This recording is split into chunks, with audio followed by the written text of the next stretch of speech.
ng Tapos kape. Mio. Tapos Mio. Naghiwalay na yung bangs ko. Oo nga. Pero maganda ka pa rin, ha? Ayusin mo yung bangs mo, pero maganda ka, Ate Rhea.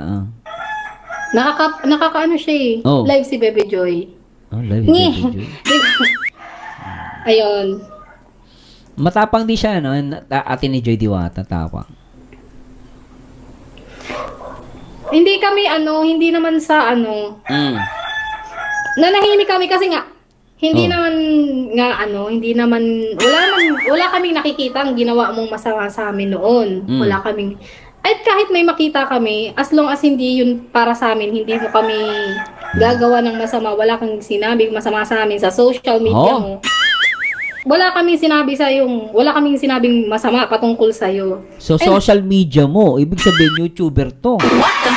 So, na-highlight na natin guys, ha? Kilala nila, malapit sa kanila, nilulook up ng nanay niya, at the same time, malinaw na meron tong YouTube. No, ibig sabihin YouTuber to.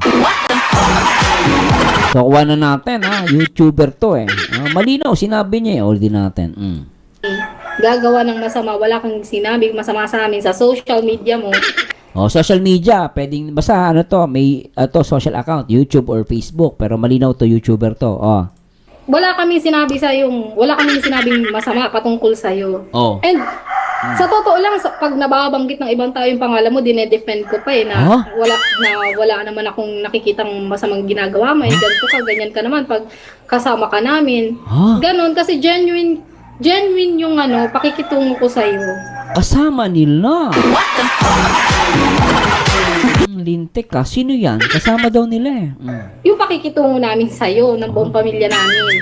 Buong pamilya? Kilala talaga nila to. Yung nakita mo sa amin, yun na kami. Wala kaming itinatago para sabihin mo dyan sa mga nakakausap mo na may gantong attitude si ganto, na ganto, ganyan. Ay nako. Baka naman kasi sinasabi niya yan para mangagaw ng sponsor.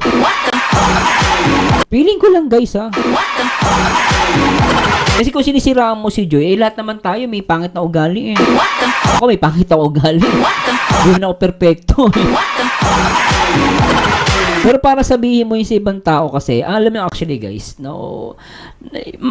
pag kasi isang tao, nagsasabi na siya ng against sa isang tao, makikita mo yung motibo eh. May motibo, no? Mamaya yung kinakausap niya i-sponsor pala. At itong sponsor na to, na sinisiraan niya si Joy, hindi naniniwala. Nagsumbong kay Ma'am Rhea. So, lumalabas. Kaya sinisiraan ito guys, hinala ko lang to. Hindi pa naman to Hinala ko, opinion ko lang po ito. Maaaring itong taong to ay talagang target niya si Joy para agawin yung sponsor.